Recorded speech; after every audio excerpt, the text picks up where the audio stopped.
That's crazy that y'all consider the 60s cool. Yeah, I'm yeah. like 60s, that man. I wish it was 60. It's like 50 degrees. All right, I think we're live now. I can't see it, but I'm just going to assume that it's live. So hopefully we're good to go. All right, so I want to welcome everybody for tuning in. This is our first Forbes Geniuses of 2021. So welcome back, everybody. Thank you for joining us and for being with us, whether you're here in the Zoom or you're watching on Facebook. We have a very, very special guest tonight, a guy whose career I've been following for some time now. He's doing some amazing stuff, and he's in a space where there are not many Black people, especially not many Black men that are creating the type of businesses that he has. The title of this one even should tell you that is creating a telecom empire while Black, which is unheard of. So without further ado, I want to introduce our guest, Freddie Figures. How are you this evening, Freddie? Hey, good, Rishaad. Thank you so much for having me. No worries, man. Glad you could be here with us. We started off talking about the weather and how we got a little, we got some snow on the East Coast, and even some snow on the West Coast. It seemed like we're gonna try to keep it good in here tonight. Yes, sir. So I want to kind of start off with, I know that I'm familiar with your story, but not a lot of people know your origin story, like how you became the Freddie Figures of Figures Communication, of Figures Wireless, all these other things. So can you give us a little bit of a background on your origin story? Yeah, of course. So at a very early age, I adopted a status of loving technology. At the age of 8 years old, my father bought me a non-working computer from Goodwill. This computer was a 1989 Macintosh. We took it home, and I played with it, a lot, to try to get it working. Opened the computer up. I was a tinker, so I opened this computer up, and I saw that there was some things that was going wrong with it. The capacitors were burst open, and the circuit board was a little bit out of tact. So I took components away from my father's radio and his alarm clock throughout the house, and I had a soldering gun because my father was a maintenance worker. And I took his soldering gun, I took the capacitors, and I actually, put new capacitors inside of this all-in-one Macintosh. Replaced the power supply, and I finally got the computer to turn on. So that was my first initial start into technology. How did you learn how to do that? Like how old were you again? I was 8 years old. 8 years old. So yes. At 8 years old, how did you know how to do those things? Because I was stuck in the house. I was adopted by older parents, okay. And my parents were, my father was born in his 70s, and my mother was in her late 60s. Okay. So when you think about somebody that age, they're thinking about grandkids and great grandkids, yeah. Not adopting a child. Yeah. So they, I was a house body. My parents really believed in, reading and staying in the room and keeping the noise down. Yeah. So, I heard. Yeah. So I used to walk around the house and, take little, components, out of all of my father's, electronics. So I was a bit of a tinker. Fast forwarding a little bit, at the age of 12, I had a full-time job at the city of Quincy, and how that job occurred was pretty amazing. I was a computer technician, but I got that job because I was going to an after-school program, which was Children Are Our Future. I was cleaning up the classroom, working on computers, kind of like the little teacher's pet. The executive director at that time, she walked in, and she was the mayor of the city. And I'm from a very small rural city. So yeah. when she came in, she looked and she was like, "Wow, you're actually over here, working on these computers. So I need your help." So she said, "Hey, I want to take you down to City Hall if that's okay, with your parents." So I immediately called my father, and the first thing he thought is, "Well, what kind of trouble you done got into?" And I was like, "No, it's not, not any trouble." So they wanted me to help with some computer repair. So I started off, working on computers at the age of 12. Fast forwarding a little bit, I always had a passion for telecommunications. At the age of 14, I started mastering networking. I wanted to see how does computers and servers interact with each other? How do they share resources? I mastered at the age of 14 networking at a certain aspect. We built at the age of 14. I built the system that people take for granted today for the city of Quincy, where you can actually pick up a phone and dial an extension, and you could call from the fire department, police department, everything that we could do today from a basic extension. So we built that system at the age of, I built the system at the age of 14, and it was an intranet system. So I was able to connect the fire, EMS, police, all into one system. So instead of, dialing the full 8-digit phone number, you don't have to worry about that. And going a little bit farther. What year was this? Around what year? This was 2003. Okay. Yes. So going a little bit farther, I wanted to always focus on, again, telecommunications, but that was a whole nother, different aspect. I wanted to get into software development. So I mastered computer repair, networking. Now I want to understand the software peripheral. And the software peripheral was how does the hardware and software intertwine with each other? When someone clicks Internet Explorer, they're thinking they're just pressing, Internet Explorer on their desktop, but it's so many different mechanisms and behind that goes on with that.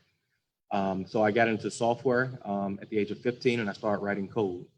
At the age of 17, again, going back to my parents at their age, my father started to develop dementia, Alzheimer's. So as being a tinker and building different things, I had to figure out something for my father.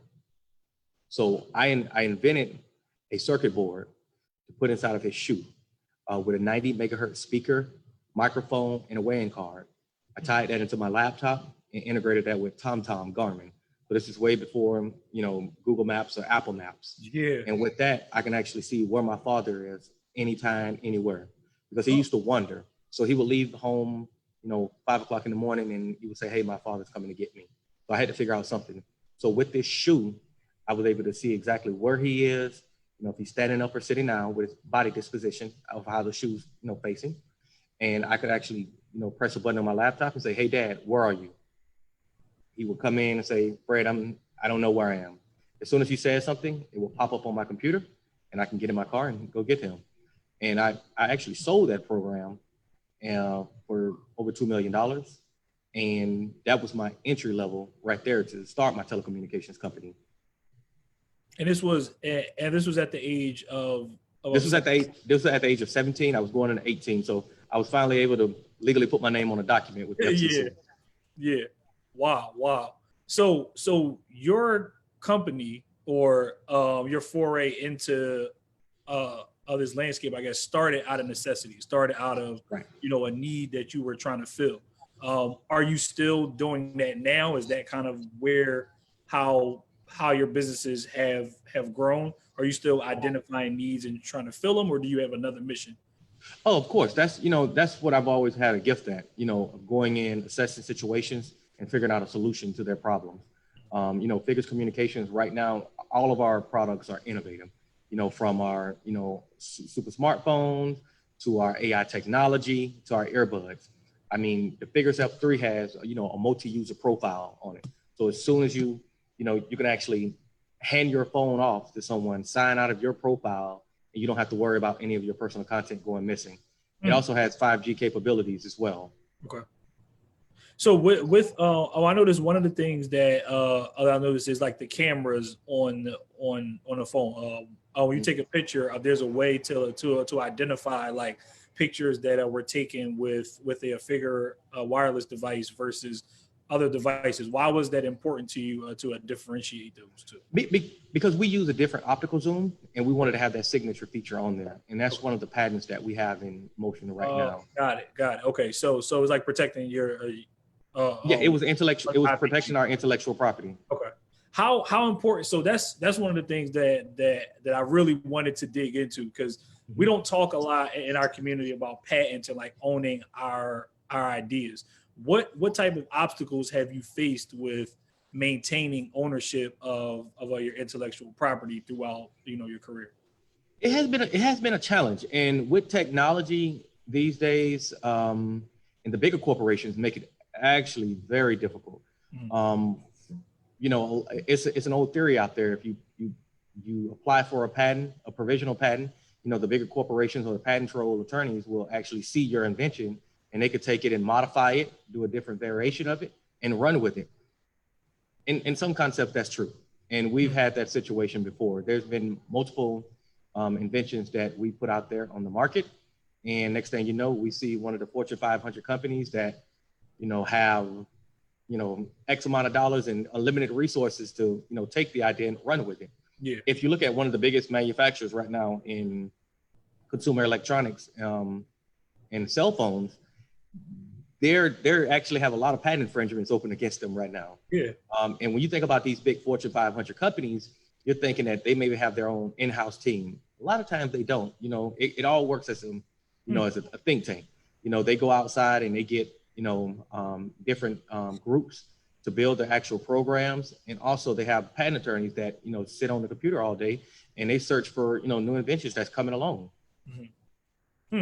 So, and one other thing, I'm kind of glad you ended on that, because one other thing that I see is that people talk about how these larger companies will try to like drag out the process in court until you can no longer afford to fight it, and then you kind of lose your invention without naming any of the companies, of course, because I understand that you can't do that. But right. I know that you've seen your technology in some of these other companies. Have you had to go against the big five, as they say? Oh yes, we have a patent infringement right now that's open with with a large company. Okay. And okay. It was very blunt. I mean, they took our source codes and rewrote the algorithms and put it into their program. But again, that's nothing new. A lot of these corporations do the same thing. Again, the same, people are always going against, the two types of operating systems on phones. Yeah. Well, one of the main operating system buys from the other. So yeah. It's nothing different. Yeah. So what is your goal in that particular realm as far as the communications and phones go? What is your goal in that space? I mean, and then I have a follow-up question. But like, what's your goal in that space? I mean, our goal is very simple. To provide great communication services globally. Not just here domestically, but to rural areas that have been forgotten about.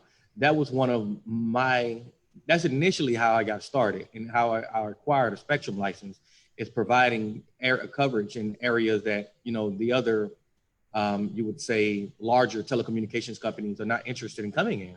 Okay. When you look at parts of rural America that have a population of 2,000, 3,000 people, the bigger corporations, the bigger telecom, they're not going to come in and plant their, building out an entire infrastructure for, 2,000 people, because the return on investment just wasn't there.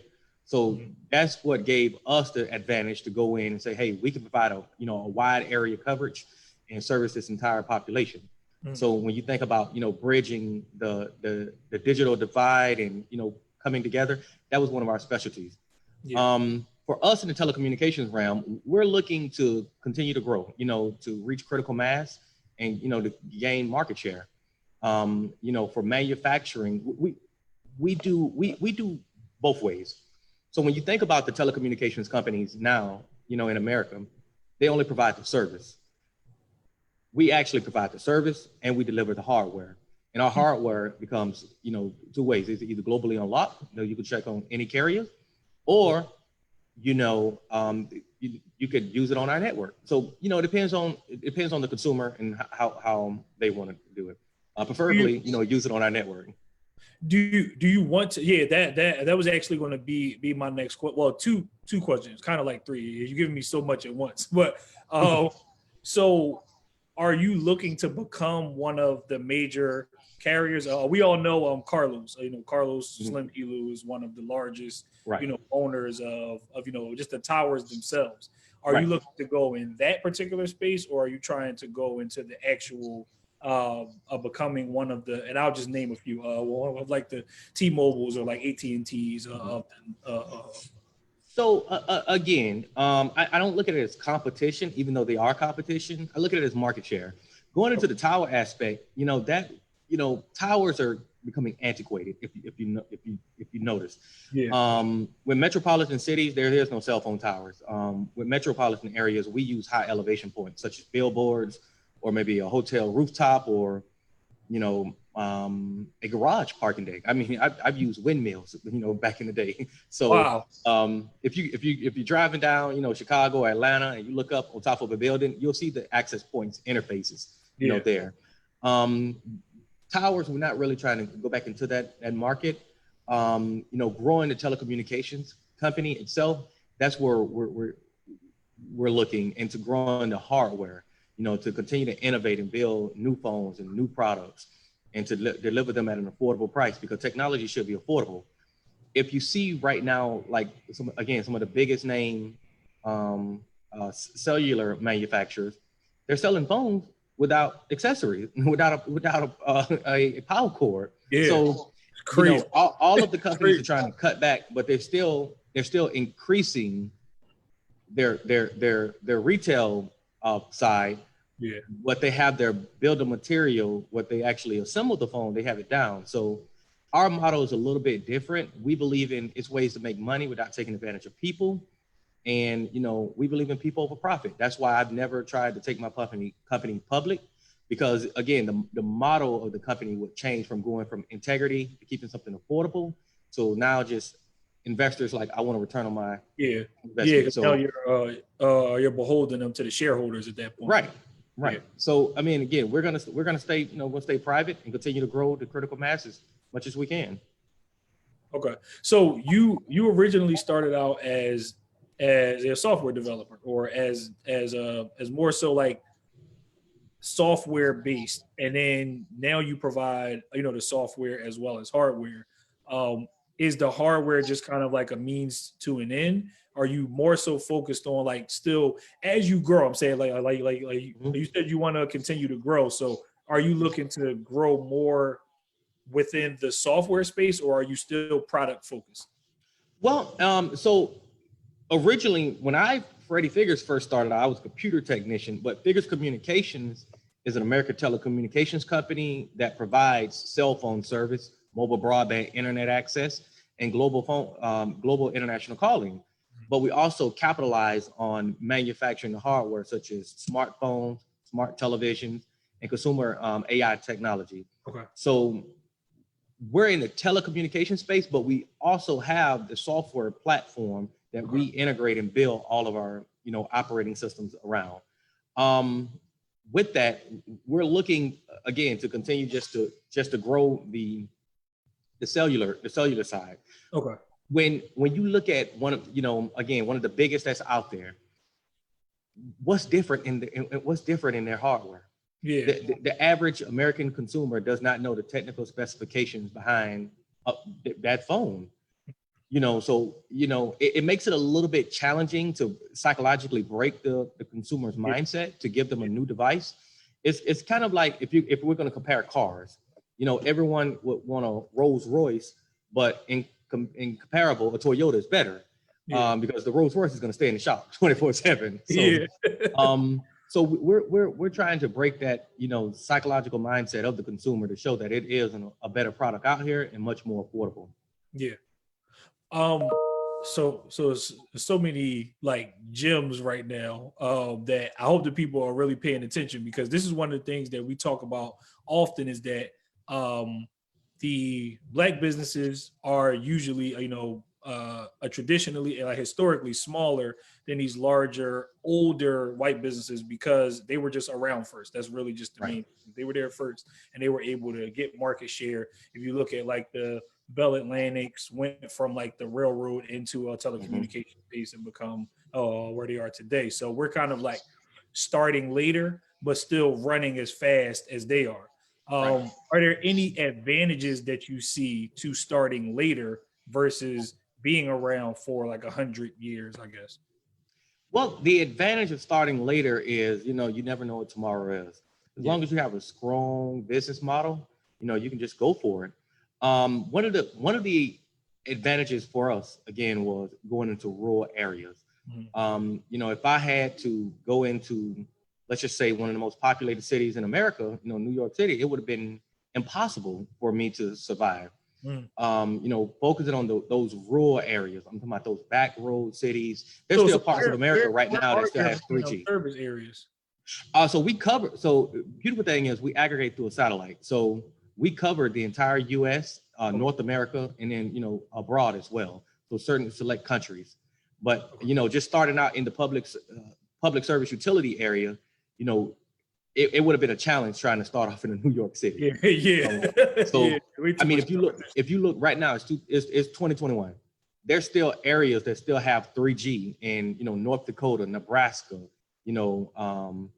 Nevada. So there's still areas that still doesn't have adequate internet speed. So that's where we come in and we build out the infrastructure there. Yeah. Where did you develop the idea for the products that you have? And just to kind of clarify, you don't often see newer companies getting into smart televisions and things of that nature, but you went directly into that as your next step. Like why are you going into these areas that are already sort of unpopulated?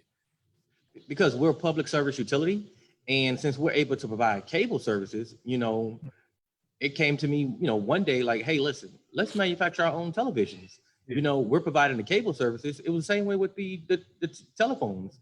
Yeah. In 2012, we had so many people coming up saying, activate this phone, activate that phone. And I was like, hey, listen, let's build our own device. Yeah. Instead of just providing a service, let's provide the actual hardware as well. So that's what we did, and we manufactured the televisions. And not just only that, but we got into the healthcare sector as well. Of different health inventions that we have on the market right now with Fig Health. One of our most notable inventions is a smart glucometer. So when you think about, that what impacts our community the most is diabetes. And you think about, checking your diabetes, how does a patient keep a log of it? They have to write it down and have to take it to their doctor whenever their next appointment. The problem with that is it takes 157 seconds to go into a diabetic coma. So with our smart glucometer, as soon as you check your blood sugar, it'll instantly share those results to your cell phone, shares it to your closest relative that's on your parameter, shares it in your electronic health records where your doctor can instantly see it right then and there when you check it. And it also shares it with your provider. Funny thing is, with the shoe that I invented for my father, I took that same concept and I put it inside the glucometer. So if your blood sugar is, 309, it's going to automatically send an Amber Alert notification out to everyone, even the doctor, and says, hey, we need to schedule you an appointment right away. Okay. The doctor picks the phone up and try to give you a call. If you don't answer, that's not a problem. It's a two-way app that's in that glucometer. And not just only the glucometer, but it's so many other different things that we built, such as cardiovascular pump, for, patients that have enlarged hearts or fluid around their hearts. Mm. So when you talk about technology, there's a lot that we have going on. Yeah, no, listen, and I can like I can see your passion about it as you speak about it. That's what made me ask the question when I started. Is that when I read the why you started the company, it just made me start to think like I can see that this is not just about building just to build; it's building to make things better. Right. Make things better. That's it. Personally for me, I've never been money hungry or, driven by money. I've always been driven about, making the world a better place. What can I do to figure out to assess this problem and become the solution for it? Okay. And, one thing I forgot to include, all of our entities from Figures Communications, Fig Health, Figures Technologies, 20% of our gross revenue goes back to our foundation to support. And, to help pay it forward and, to help the next, Freddie Figures or help the next, Rishaad or, whoever. So, with our foundation, we've given out, well over 500 scholarships, supported multiple different, initiatives throughout the country, have a school in Africa. So, again, our motto is, people over profit. Yeah. So two questions now that you mentioned that. One, and I meant to ask this earlier, do you, as a service provider, do you only you operate in the United States, or are you planning to go international? So no, we operate abroad as well. So we do have spectrum in Zambia. We provide service, and in rural India as well. Okay. So we have a hospital over there, and then we have a healthcare association that we provide service into in Jamaica. Okay, great. And off of the foundation piece, what is of the focus of your foundation? Is it education, or is It's education and making everyday people lives better. Just supporting. I mean, we've done so much, but one of the biggest that we've done recently was when COVID-19 first struck America. Mm-hmm. Our company was pretty much one of the only one in Florida to really jump on this. We donated over 2.6 million pieces of personal protective equipment throughout the country. I mean, every health facility in the state of Florida. We put, on our fleet vehicles, because we went to the larger couriers to get them to support us. But instead of, them assisting us, they actually increased their rates. So we had to get a private cargo jet. It was just a nightmare, but it was well worth it, to help, the essential workers and, everyone that was on the front line fighting this virus. But I mean, our fleet vehicles, we put well over 100,000 miles on them. Yeah. How, in what other ways, besides are you jumping in to help those in need, in what ways has COVID, affected your business? It's actually increased sales. Because again, everyone's stuck at home, they need internet access. Yeah. And what we did was with that, we actually assisted out two ways. We dropped our rates for the internet, for our mobile broadband, to assist people that needed internet access. And then we also went back to the drawing board and we helped with, distance learning. We built laptops and donated them to school districts throughout the country. When our children, laptops? Sir? You said you built laptops? Yes. So we have sheets. Could you just gloss over this stuff? This is not normal. These we need to call out. Like, you built laptops and then donated them. Yeah. So we have multiple patents that's already issued, and we got multiple ones that's coming down. And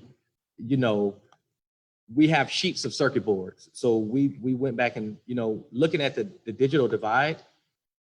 We noticed that our children was ineligible of getting Chromebooks that was nationwide, distributed throughout the country. Yeah. So we went and built laptops. We included an LTE card that's already inside of them. So students didn't have to do anything but turn the computer on, and they're connected to the internet. One of the things that we're doing right now back in my hometown is we're giving away to qualified residents with COVID to assist with jobs. It's 25,000 residents. Free internet access for 3 months.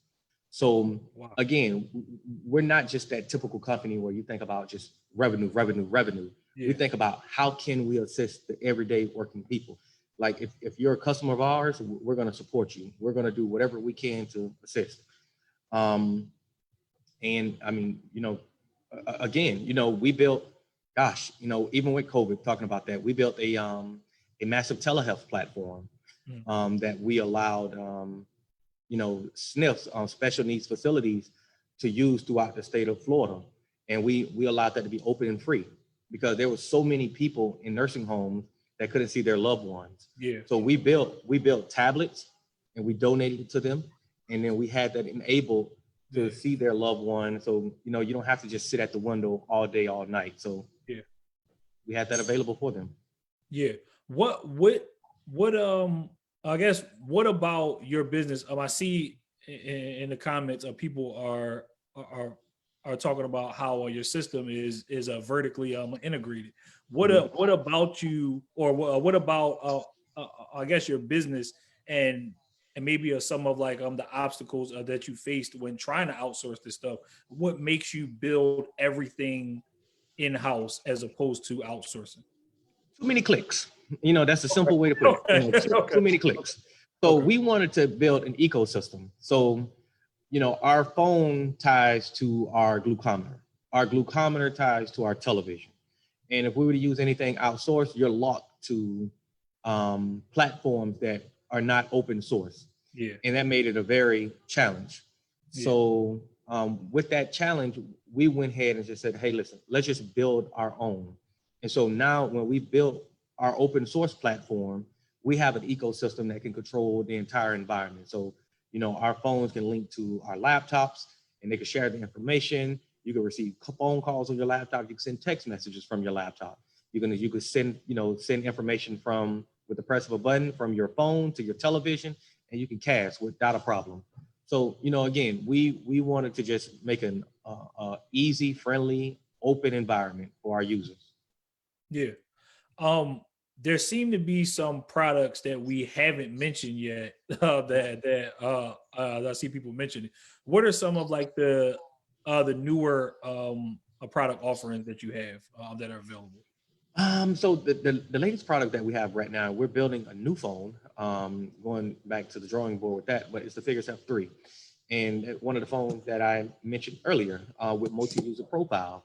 So if I asked you, could I borrow your phone? Chances are you would say, no, you can't borrow my phone. Once you type in your Yeah, password, the average person can go through your text messages, your pictures, everything. With a Figures phone, you can sign out, sign into a guest profile, and you don't have to worry about any of your personal content. So when you think about it, it's similar to a Windows device where you can, you have mom, dad, sister, brother, that that have different profiles. Mhm. So wait, just let me understand. So when you log out of the phone and log into your profile, it brings your phone number. So the Figure Step 3 is dual SIM card capabilities. So when you sign out of your main profile, all of your information is going to be private there. But when you sign into a guest profile, everything is going to be online too. So you don't have to worry about anybody answering your phone calls because they're not going to be able to see any calls that's coming through.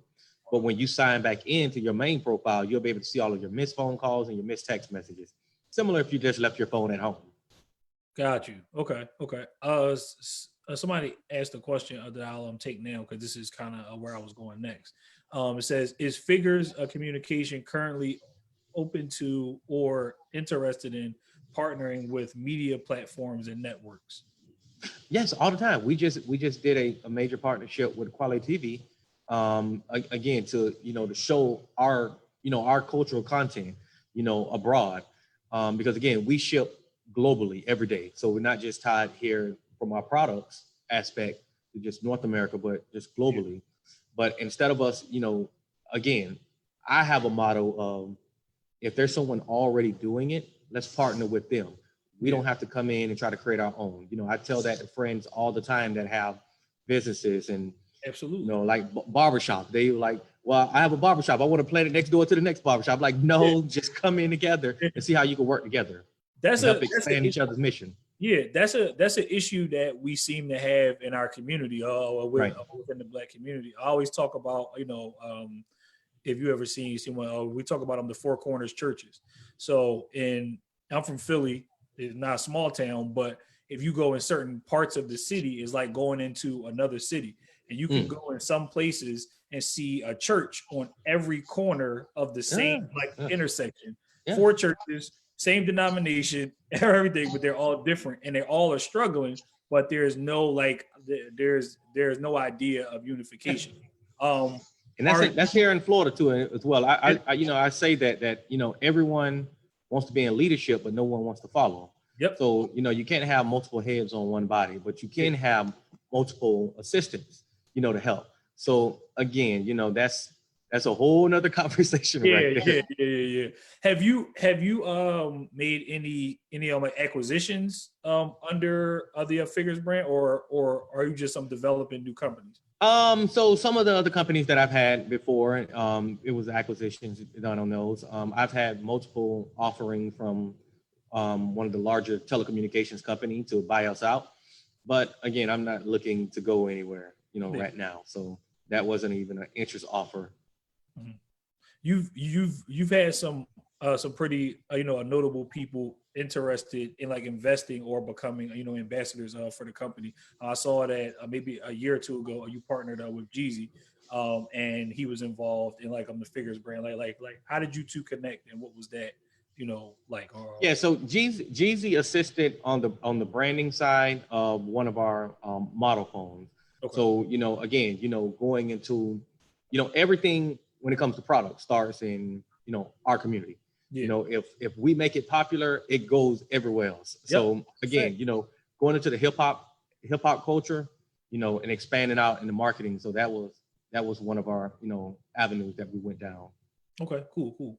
Are there any other things that are coming up that we should be looking out for? I'm like, we've got some cool innovations coming down the pipeline. We just got to get the Department of Energy to sign off on some of them, and hopefully now with this new administration, it will sign off. Okay, I won't ask any details on that. It seems to be something that's in the works. I saw somebody ask another question earlier that I wanted to get into because I got a couple more, but they're kind of more like a wrap up questions, and of course I can't find it. Your nonprofit organization. Are you only? Is that a part of the hospital? You mentioned something about a hospital? I guess they're asking, does your nonprofit? Did you open a hospital or you were working with a hospital? I was working with an hospital abroad, but again, we assisted and went in and helped start a school in Zambia. And then we have an eye center in Jamaica. So we're doing things globally and, assisting at-risk, what they label at-risk males, supporting them through, college and, entrepreneurship, having started businesses, for them. Recently, what we did for Christmas was is to, try to get kids around. So we did a $50,000 commitment to, purchase bicycles for, children that, didn't have them, and children that was in foster care as well. Everybody wanted a PS5, but I was like, we can't find them. So yeah, right. Of course. There was another question that just came in, and I'm making sure that I understand what it is. I'm just going to like rephrase it just a little bit. Sorry. I asked earlier about your products and were you a product focused or more like a software focused, and I think this question is, are you launching these products just to protect your IP, or are you launching the products just to make them more affordable for the community? No, so all of our products have a meaning behind them. Again, going back from the cell phone, making an affordable cell phone. Again, we was a telecommunications company. We was not providing hardware. Yeah. We wanted to get into that market to provide hardware and provide the service. So our first phone had a mechanism that prevented texting and driving. So as soon as the phone was in motion over 10 miles per hour, it will automatically put the SMS and data into airplane mode. Oh, that sounds familiar. Yeah. So, yeah. Sounds familiar. That was way back in 2012. So yeah. Wow. Going into the healthcare realm. When I was a child, my parents, we went to visit, my mother's uncle, and we went to his house, and he passed away because he went into a diabetic coma. I mean, in rural South Georgia, no one knew, what had happened to him. They, family thought it was a snake bite. And I was like, okay, I don't think it was a snake bite. Yeah. So at an early age in life, I saw that. So I wanted to be, again, the solution, to this problem and, invent a smart glucometer for that. So, again, all of our products, have a meaning behind them. We just don't, build things for the, protect our intellectual property. Some of them that we can have intellectual property on. Some of them are just, just common variations that we can't really, do anything. But again, all of them are protected through, trademark.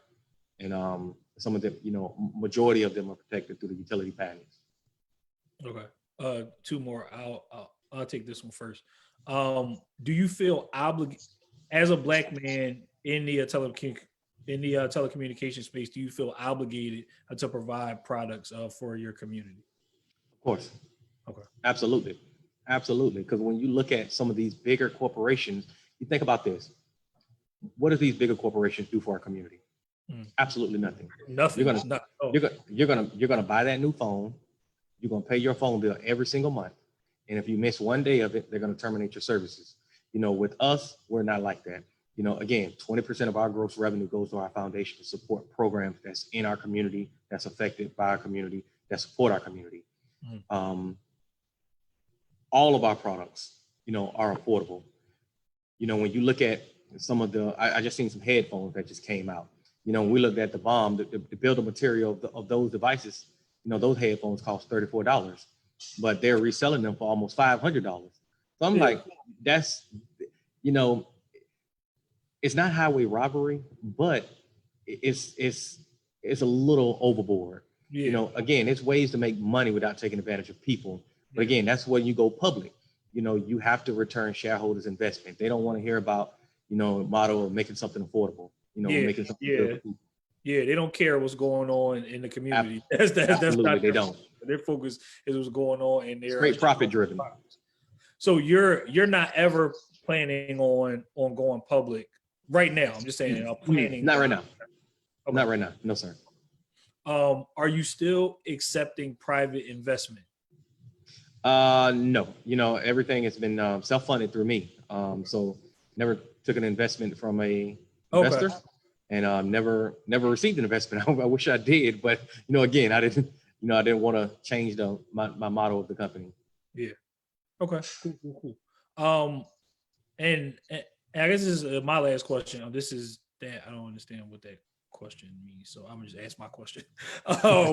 When you are doing like interviews like this, or just sharing your story, like what is it that you want other Black people, or just people in general, but mainly what do you want other Black people to take from your story? My main thing is, don't let your circumstances define who you are. I came out of one of the roughest situations in my life. I've been abandoned at birth and adopted by two loving people that took me in as their own. So, I made it from a very impoverished community and, built something that is global. And, every 2 weeks, I do payroll for 86 people. So, again, I started this at a very early age. I didn't have a guide, how to, every day I had to learn by, failure and experiences, that, I went through. So again, don't never give up, because it's been a lot of dark times for me that I was looking like, I don't never think, what's going to happen next, or, I'm just a Black phone company trying to compete with, the four giants. And, when you mention, switching over the service to us, people was kind of like, I think I'll stay with the bigger corporation. Yeah. So, again, just never give up, because I didn't, and, I built something that is tremendous, and our team right now is great, and, we'll continue to expand out. Mm-hmm. Well, you can expect my order of coming in soon. I'm going to get me a Figures phone and try to get a Figures TV and everything. This is the only way. I talked about this last night in like the middle of the night. I was having a conversation, but I talk about it often, that we talk about buying Black and how there's this encouragement, of course, during February and to buy Black, but people want it to be easy to do something that the commerce system or that the system even of capitalism itself doesn't want to be easy, right? There isn't a such thing as a Black person in my mind as colorblind of capitalism. We can't go into this thinking that it's just like a general market. Like we've got to put forth an effort to specifically focus on buying Black and shopping with a Black company. So I'm definitely glad that you were able to join us. I know that we are in this a generation of sacrifice, and if I have to drive an extra mile or whatever the case may be, just to support a Black business, I'm gonna make sure that I do that. And we all need to kind of to adapt that mentality, because it's the only way that companies like yourself and like even the smaller companies are going to survive. And that inspires the creation of more. I'm sure that there's plenty of people that are watching this who never thought about starting a telecom company, and now this student is going to graduate and maybe become the next Freddie Figures. So, right. Absolutely. And you have to break that. You have to break that stigma of when you say you're Black owned. One of the stigmas that we had to really overcome was, are your products of quality? So again, that's why we go above and beyond for all of our products and services that we offer. Yeah, that's one of the biggest. There's like top 3 things that I hear with people when I ask about, and my mom instilled this in me. It's from when I was young. We had a Chinese store that was at the corner of my block, and there was a black-owned store that was like a block away. And I would always go to the Chinese store, and she would say, "Why didn't you go and take that extra walk just to go and support that black business?"